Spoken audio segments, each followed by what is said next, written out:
had told me 5 years ago that my life would unravel in a tangle of betrayal, lies, and revenge, I would have laughed in your face. I was the kind of woman who believed in fairy tales, the happily ever after ending, the soft glow of family dinners, and the sacredness of promises. My name is Sophia, and this is the story of how my perfect little world shattered, how I clawed my way through heartbreak and betrayal, and how I made sure that those who hurt me paid the price. When I met Adam, I was 25. He was charming in the way that draws people in effortlessly. He had this boyish smile, the kind that makes you feel like you're the only one in the room. The time I worked as a junior interior designer, trying to prove myself in a competitive field. He was already climbing the corporate ladder in finance, wearing tailored suits and talking about markets I barely understood. But he made me laugh, and he listened, really listened, when I told him about my dreams. Courtship was like something out of a movie.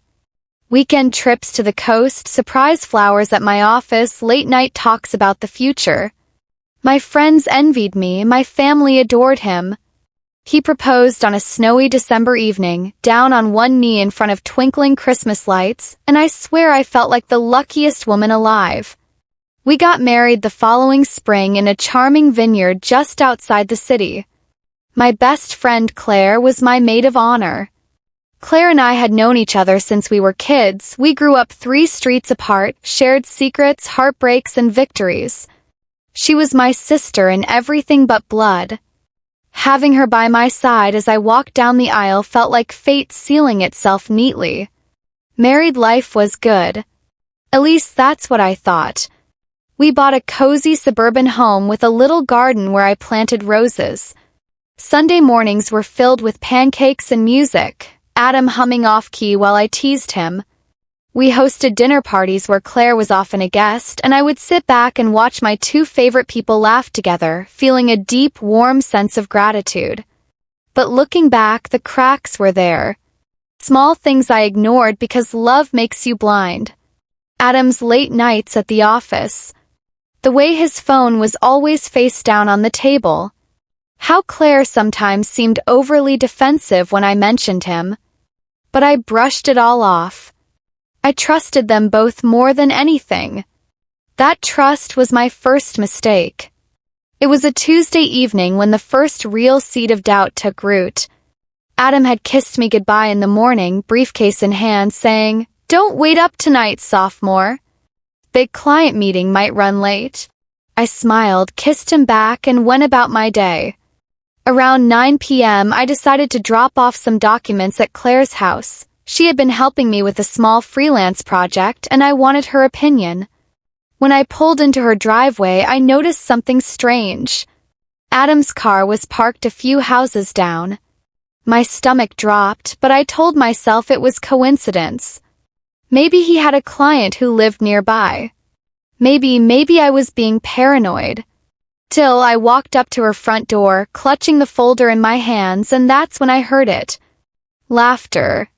A man's and a woman's, blending together, intimate in a way that pierced through my chest like a knife.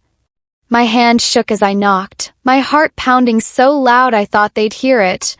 Through a long pause, Claire opened the door, her hair messy, cheeks flushed. She froze when she saw me. And then behind her, Adam appeared. Shirt half buttoned. That moment is seared into my memory forever. But wait, let me slow down.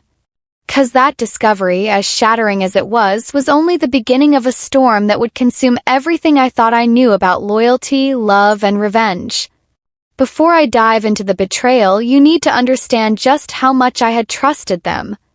How deeply I had loved both my husband and my best friend. Because only then can you truly grasp the weight of what came next, and why I decided to fight fire with fire. The moment Adam appeared behind Claire, my body went cold, like every drop of blood inside me had frozen. For a few seconds, I couldn't breathe, couldn't even blink. It was like time itself had slowed, and all I could hear was the pounding of my own heart. "Sophia." Claire's voice cracked, her face pale, guilt written all over it. Adam tried to speak too, stammering, "Soph, this isn't what it looks like." isn't what it looks like? My husband standing in my best friend's living room at 9:30 at night, his shirt half unbuttoned, her hair messy, both of them looking like they'd been caught red-handed. I wanted to scream. I wanted to cry. But the only thing that came out was a laugh, a sharp, bitter sound I didn't even recognize as my own. Not what it looks like. I repeated. Then tell me, Adam. Tell me, Claire. What does it look like to you? They both stood there, silent. Cowards. I dropped the folder I'd been holding. Papers scattered across the floor like snow, and for some reason that tiny detail stuck with me. My project, something I'd been so excited to share with Claire, now trampled under their betrayal. Finally, Claire whispered, "Sophia, I'm so sorry. It just happened. It just happened?" My voice rose. "You don't accidentally sleep with your best friend's husband, Claire. You don't just happen into betrayal." Adam reached for me, but I stepped back, shaking. "Don't touch me," I snapped. My whole body was trembling, not just with heartbreak but with rage. I turned and walked out, slamming the door so hard the sound echoed down the quiet suburban street. In my car, I gripped the steering wheel until my knuckles turned white, tears streaming down my face. My chest ached, my throat burned, and I screamed, an animalistic, guttural scream that came from somewhere deep inside me. That night, I didn't go home. I drove aimlessly for hours until I ended up at a 24-hour diner. I sat there in a booth, staring at a cup of coffee that had long gone cold, my mind replaying the scene over and over again. Adam's face. Claire's face. The look of guilt. When I finally stumbled into my house around 3 a.m., the silence hit me like a wall. Our home, the place that once felt warm and safe, now felt like a prison. Everywhere I looked, I saw reminders of them. The sofa where Claire had once sat, laughing with Adam. Kitchen where Adam had kissed me on the forehead just that morning. I collapsed on the bed and cried until my body physically couldn't anymore. The next day, Adam came home like nothing had happened. He tried to explain, spinning excuses about stress, temptation, and a mistake he regretted. I listened in silence, numb. But deep down, something inside me shifted. I realized I was no longer the naive, trusting wife. Something darker, sharper had taken root. I started watching him. Every move. Every late night. Every phone call. And what I discovered was even worse than I had imagined. Because that night at Claire's, it wasn't the first time. Through his laptop, I found emails, hotel receipts, dinner reservations, dozens of messages between him and Claire going back months. They had been lying to me, looking me in the eyes, smiling in my face, all while sneaking behind my back. One message from Claire stood out. "I wish she'd just find out already. I hate sneaking around." And Adam's reply? "Don't worry. She's too trusting. She'll never suspect." I slammed the laptop shut, my hands shaking with rage. Too trusting. That's what I was to them, a fool, someone they could deceive without consequences. That night, as Adam slept peacefully beside me, I lay awake staring at the ceiling. The betrayal burned like acid in my veins. I thought about confronting them again, about screaming, crying, demanding answers. But then a colder, more dangerous thought crept in. Why should I waste my energy on their excuses, their fake apologies? Why should I cry while they laughed behind my back? No. If they thought I was too trusting, too weak, then it was time to show them just how wrong they were. I wasn't going to walk away quietly. I wasn't going to let them win. I was going to destroy them. After that night, I didn't know who I was anymore. The person who had laughed at Adam's jokes, who had trusted Claire with the smallest secrets, who had fallen asleep next to them both with the stupid, stupid faith that love would keep them honest. She felt like a stranger. For a few days I wandered through our house in a kind of fog, going through motions while my brain catalogued the ways I'd been lied to. At some point, the fog cleared enough for something else to arrive, a terrible, bright clarity. If they thought I was gullible and soft, they'd underestimated me. That realization changed everything. I made a list. Started as a messy scrawl on the back of an envelope and became the foundation for everything that followed. Rule 1: no melodrama. No public scenes that would reduce me to tears and let them play victims. They had the PR, I had the truth. The truth would be my weapon, but it had to be wielded precisely. Rule 2: stay legal. This was the hardest rule for the rage to accept because part of me wanted to burn the whole world down. But I had also seen how messy and self-destructive revenge can become when it crosses the line. I would not hire anyone to break in, to hack, or to threaten. I would gather evidence that would stand up in daylight and in court, if need be. Rule 3: protect myself first. If I was going to blow the lid off their lives, I needed a safety net: money, housing options, legal counsel. I couldn't be reckless, I had to be strategic. Rule 4: build a circle of quiet allies. Betrayal isolates you, and I couldn't let them turn the town against me. I needed people who would listen and keep their mouths shut, friends who'd been around before the lies, and professionals who could translate raw emotion into actionable steps. Those rules steadied me. They turned my anger from a blunt instrument into something that could cut clean lines. First, I archived everything. I memorized the layout of casual lies and the small, telling details that people with guilt always leave behind. I made copies of emails and texts, screenshots of messages with timestamps, photographs of receipts and notes. I saved everything in 2 places, an encrypted cloud account and a physical folder hidden in the bottom drawer of a bedside table I'd had since college. I wasn't reckless. I didn't keep everything on a laptop that Adam could access. Instead, I used old-school methods married to modern safeguards. Then I started watching. Not stalking. There's a thin, dangerous line between careful observation and obsession, but a measured attention to patterns. When did Adam leave the house? Which nights were late because of the office and which were late because Claire had posted a picture at a bar an hour earlier? Patterns, not isolated events, would make the case airtight. My friend Lena was the first person I told, and I told her because she'd known me long enough to know when my voice changed from grief to something resolute. She didn't gasp or tell me what to do. She sat across from me at our favorite coffee place, folded her hands, and said, "Okay. Then we plan." Lena is the kind of woman who organizes chaos like a librarian arranging books, with calm efficiency and zero judgment. She became my emotional ballast and my tactical partner. Marcus, who I'd met at a networking event years back and who worked in corporate compliance, became my technical translator. He helped me understand what would actually hold up if the fights went public, how timestamps matter, what metadata proves, how financial patterns can be traced. I had been a design girl. He was legal lingo fluent. He taught me the difference between he said/she said and a documented trail that would force people to act.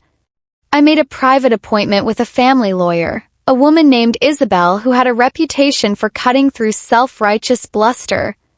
I went in pretending to be calm, a lie but one I needed to sell, because Isabel's counsel was going to cost me if I couldn't appear rational and coherent. I told her the bare facts. My husband has been unfaithful with my best friend. I have evidence. I want to know my options. She didn't offer wild promises. She did, however, map out a plan. First, secure finances. If a divorce happened, I couldn't be left scrambling. Second, preserve evidence properly so it wouldn't be dismissed as doctored. Third, consider whether litigation or a negotiated settlement would best protect my interests, emotionally and financially. Fourth, a measured public strategy if needed in coordination with a trustworthy journalist or a PR-savvy attorney who could keep the narrative focused on deception, not salacious gossip. All of those things felt somehow adult and terrifying. But they were necessary. I left her office with a list and a sense that I was no longer alone. That evening, I sat at my kitchen table and wrote the apology I wanted to give Daniel, another plan within a plan. Not to Adam or Claire, to myself, to the person I used to be. Apologizing to myself was a ritual that kept me honest. Then I began the mechanistic stuff, copying messages, printing receipts, capturing screenshots with date and time visible. I organized them into folders labeled by month. Adam and Claire had both been sloppy in different ways. Claire left a receipt in a coat pocket once. Adam had a copy of a hotel confirmation saved in his email drafts. People who deceive creatively often forget the mundane details, the things they leave behind in plain sight. There was an emotional toll. Nights I used to spend with friends became planning sessions. I wept in the dark for the woman I'd been, and then I rose and started to move. Revenge doesn't come easily. It needs a scaffold of practicality and something colder, the acceptance that you can't make people love you or unmake their choices. You can only make sure you don't get trampled when the collapses happen. I rehearsed what I would say when I confronted them. Not a scream, my voice had to be measured, my words precise. I practiced the lines in the mirror until they felt like cold metal. You lied to me. You used my trust. You thought I was too soft to fight back. But you were wrong. That first confrontation would be private, me, Adam, Claire, and the evidence. I wanted them to have a chance to explain. I wanted records of their reactions. If they were honest and contrite, perhaps we could salvage something. If they were arrogant and dismissive, that reaction would be another document in my packet. But before confession, there had to be safety. Isabel advised me to open a separate bank account in my name alone, to transfer enough money to cover a deposit on an apartment, and to keep recent credit card statements close. I did that, feeling both ashamed and oddly invigorated. For the first time in months, I had been doing something that was just for me. We considered the media, the siren that can either cleanse or destroy. I didn't want to weaponize gossip, and I also knew the world loved a scandal. Isabel suggested a slow, controlled approach. Give facts to a journalist with impeccable credentials who would verify, not sensationalize. If institutions, Adam's company, mutual friends, boards needed to act, the right piece, precise, factual, and unemotional, would force their hands. It would be the kind of journalism that left little room for spin. There were also logistic moves. Lena helped me arrange a place to go if the confrontation turned ugly, a sister's couch 2 towns over that I could retreat to with a bag and a cat. Marcus compiled a secure USB with copies of everything, including a notarized affidavit I'd signed declaring that the documents were authentic copies of digital communications found on Adam's devices. We even printed a small binder for Isabel with tabs and a table of contents, dates, messages, receipts, witness observations. It was clinical, perhaps cold, but it would be persuasive. I thought a lot about what I wanted the endgame to be. Was it public humiliation? No. Was it to punish? Not exactly. I wanted autonomy, my finances independent, my reputation intact, a sense that I had not been erased. If I could secure that and expose the truth so that Adam and Claire couldn't easily resume the performative normalcy they'd used to fool everyone, then I would have accomplished something meaningful. If they were contrite, perhaps there could be consequences that involved counseling and restitution, not dissolution. But if they were arrogant, I wanted the institutions that had given them cover to hold them accountable. The day I confronted them, I felt 2 currents inside me, the ache of everything lost and the iron edict of what must be done. I didn't know how it would end. I couldn't predict whether friends would take sides, whether my parents would judge me, or whether Adam would crumble under shame or double down in denial. What I knew was this: I would not be the scene in their private drama any longer. I would be the author of how the story was told from now on. That night, as I tucked the binder into my bag and slid the envelope with emergency cash into my shoe, I wrote a short note and left it on the kitchen counter. Not for Adam or Claire, but for myself. It said, "You are not the thing that happened to you. You are what you choose now." Choice felt enormous and a little terrifying. But when morning came, I knew I could face whatever came next with eyes open and weapons honest. The plan was set: confront, document reactions, give a chance for repair, and if they refused, escalate. Keep it legal. Keep it precise. Protect what mattered most: my dignity, my future, and my right to decide who would sit at my table. And when the right moment came, I'd pull the threads and let the whole tapestry unravel. They hadn't expected me to be capable of patience and planning. They'd assumed softness. I intended to show them how wrong that assumption was. When I closed that binder and slid it into my bag, I felt like I was shouldering a lit fuse. I knew the first strike would determine everything that followed. If I moved too quickly, it would look like a rage-fueled stunt.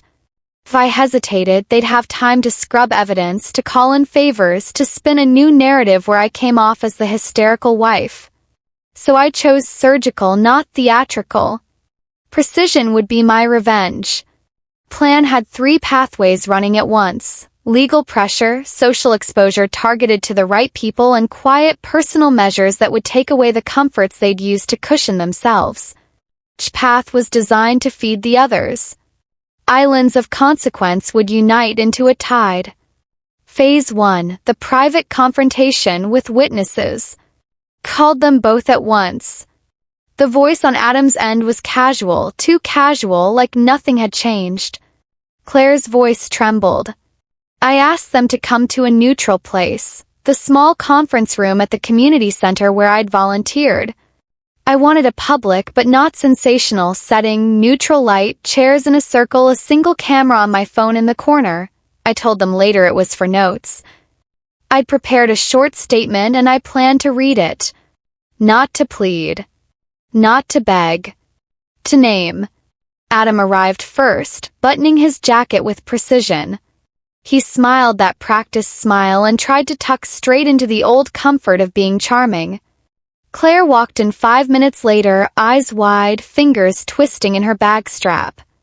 They stood together only in physical proximity now. The intimacy I'd once known between them had morphed into something smug, entitled. I sat. I placed the binder on the table. The little camera hummed red-eye as a tiny witness. I looked at both of them and said, "You owe me the truth." Not a story. Not some explanation that folds back on itself. Truth. My voice was steady. I read entries, dates, message excerpts, hotel names, screenshots. No melodrama, just facts. I wanted their reaction recorded. I wanted to see if Adam would slither into remorse or double down. He examined his hands like a man looking for a script. Claire cried theatrically, then tried to shift blame. "It started when we were both lonely." Adam, speaking too quickly, said, "It was a mistake, sophomore." He looked at me and his eyes searched for forgiveness as if it were a pillow to fall back on. That's when I pulled the next paper from the binder. "This is a list of wire transfers," I said. Marcus and Isabel had found a trail, small amounts sent to an account under Claire's name, regular payments timed with overnight bookings. "I don't think your mistake paid for itself," I said softly. "It was funded. You've been funding something on the side that affected my life." They shifted. The money complicates the romance narrative. It's the thing that turns shame into a business that others must now audit. When they left, I posted a short factual note to a private contact, a journalist I trusted, someone who didn't chase gossip but documented corruption and misuse of trust. I did not post publicly. Private route was deliberate. Let institutions move first. Let them be the ones to sever the safety net the way professionals sever a bad tendon, cleanly. Phase 2, institutional levers. Adam worked at a firm known in our city for promoting integrity. I called a former contact there, an old client who'd once admired my design work and who also now sat on the ethics committee of the firm. I sent him a folder. Financial anomalies, receipts, calendar entries showing private stays on dates Adam had listed as work. I asked for discretion and for a review. Institutions care about risk. Donors and firms pull back faster than gossip can spread. Within days, an internal review was requested. Shar interviewed Adam under confessional legal circumstances. He lied in the first returns. Those transfers were business meals, but paper is a cruel interrogator. The receipts were for private suites, labeled confidential, and the transfers were to Claire's vendor account for services that had nothing to do with Adam's job. The firm placed Adam on administrative leave pending the review. It was surgical, no headline noise, but the effect arrived. Loss of income, loss of image, a crack in his narrative. Meanwhile, I approached the community center board where Claire did volunteer work. She had a spotless veneer there, craft nights, bake sales, the whole in crowd. I slid them a carefully documented packet showing that her charity coordination had been interleaved with transactions to a private suite business that served an exclusive clientele. The director didn't want scandal, but he did want donors. He quietly suspended Claire pending an audit. Phase 3, social leverage, the right people at the right time. I could have posted everything on social media and watched them burn. Instead, I tailored exposure. Influence isn't just money, it's people who'll stand up for you when it gets ugly. Board members, donors, mutual friends who value reputation. I arranged a small, quiet meeting where Adam's firm's ethics chair, the community center director, and one trustee from the neighborhood association sat. I presented the timeline. It felt clinical, it felt righteous. People whose livelihoods depended on trust don't like to be embarrassed, so they act. The ripple effect was swift. A donor rescinded a pledge. A board asked for formal disclosure. Donors requested audits. Private gateways that had allowed them to use their social masks began to close. It was like watching someone whose scaffolding had been quietly removed. Phase 4, personal repercussions, the little things that sting. There is a more mundane cruelty that hits harder than headlines, when the small conveniences disappear. I set plans to quietly reclaim the comforts that had cushioned them. I called the boutique where Claire liked to have private fittings and asked about their cancellation policy under a business persona, booking a private consultation for myself. When I arrived, she wasn't there. She had canceled. I asked the manager why, he confided. We had a fiduciary audit request. I left with receipts she'd once used and made copies. I booked a string of supposedly private services in her name through channels that later refused to honor her requests once I produced papers showing a chain of irregularities to the vendor associations. In small, legal ways, I made it harder for her to slip into private rooms. I also made Adam's life administratively annoying. I used the firm's official channels and the ethics review I'd triggered to request a full accounting of expense reports that Adam had signed off as client entertainment. The auditors found discrepancies, and Adam was pulled into more meetings, more documenting, more proving. Person who used to move through rooms on the power of a smile was forced to sit in fluorescent-lit interrogation rooms and explain line items. Pride doesn't like fluorescent light. Phase 5, psychological pressure, witnesses and memory. There is nothing like social disapproval to unsettle someone who built life on performance. I invited friends over, mutual friends who had long taken Adam and Claire at face value, for a small dinner and let honest conversation take the lead. I shared, not sensationally but with quiet dignity, the betrayal and the facts. People who once laughed around them began to notice little contradictions they had swept aside. When multiple independent people start saying the same thing, a narrative shifts. During depositions later, I'd prepared for this. Isabel had advised to subpoena anything I needed. Claire and Adam were forced to answer under oath. It's one thing to whisper gaslighting in a living room, and another to say the same words to a woman who has a binder, a lawyer, and the law watching. People who lied out of convenience find legal testimony less convenient. A twist, the hidden ledger. Just when Adam thought the worst had been exposure and professional consequence, Marcus found the ledger. Not the obvious one, the shadow ledger his firm's accountants swore didn't exist. A tiny private accounting entry, marked under client hospitality but cross-referenceable to an offshore invoice, linked Adam to a small string of third-party payments that had paralleled Claire's invoices. It suggested a more deliberate pattern, that the affair had been underwritten to maintain social cover and the payments were a way of keeping the affair operational without affecting their official lives. We turned that ledger over to the firm's auditors and to the journalist under strict confidentiality. Once the ledger's existence was verified, the firm could no longer pretend it was a private mistake. It was a conflict of interest issue that required board action. A bitter, quiet triumph. When the firm's board convened and requested Adam's resignation, it didn't come with a press release that spared me. Instead, it was Eden-like in its finality, a short announcement citing unavoidable conflict of interest and violation of company policy. The company released no salacious details, they didn't need to. The resignation and the pending audit said everything. Adam's professional standing had been eroded. His income cut. His social invitations dwindled. Claire's fall was slower but just as complete. Her volunteer roles vanished. Vendors stopped taking her calls. People stopped answering.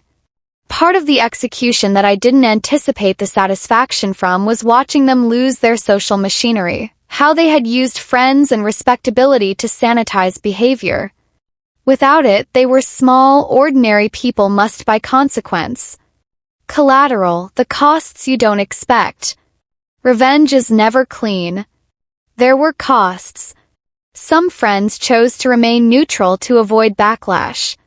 Others, who had once been close, drifted away altogether. People whispered, "That's unavoidable." There were nights when someone would send a curt message implying my bitterness had become a spectacle. But the worst sting was when my own parents, who'd always believed in second chances, asked me whether I had tried hard enough to save things privately. I lied and said yes. The truth was, the betrayal was too structural. Private repair felt cosmetic. Still, the core things were preserved. I had the legal foundation Isabel had helped me forge. I had money stashed away in a joint protected account for my independence. And crucially, Daniel. Well, Daniel had slowly become my quiet ally in the way someone becomes an ally after seeing truth. He had watched the arc of consequences and, though tense, stood with me in the practical moves to protect our futures. The final turn, the public acknowledgement. In the end, the settlement came not as a cinematic courtroom scene but as a document signed with all the awkwardness of legal formality. Adam agreed to step down, to undergo counseling, and to a financial arrangement that protected both property and the dignity of those harmed. Claire signed a confidentiality clause in exchange for restitution to some vendors. These were practical, not theatrical outcomes. They could have fought forever, spent millions in attorneys, and spun narratives in the press. Instead, the institutions that mattered, his company and the community organization she'd used, acted, and in doing so curtailed their ability to bounce back unscathed. I didn't dance on the grave of their reputations. The satisfaction was quieter, the knowledge that I had transformed betrayal into evidence, and evidence into accountability. The revenge wasn't simply about making them suffer. It was about taking back agency. It was about not letting the people who had used my life as their stage continue to perform without consequence. That night, after the final signatures and the last awkward family conversation, I walked alone through the garden I'd once planted with roses. The blooms shuddered in a late autumn wind. I let the cold air hit my face. I thought of everything I had lost and everything I had protected. Revenge had been executed, careful, methodical, and, in the end, effective. But it had cost me beds of quiet friendship and the easy laughter that used to sit in my kitchen. Till I slept better than I had in months. For the first time since the discovery at Claire's door, I felt like I could breathe without counting the cost. When the legal papers were signed and the last uncomfortable meeting ended, the house felt both emptier and somehow lighter. The roses in the garden, those things we planted together when we were still pretending our life would never break, had lost a lot of petals. I walked among them like someone visiting a small graveyard of what used to be. It was quiet in a way that made my chest ache, but it was also honest. Honesty is its own kind of relief.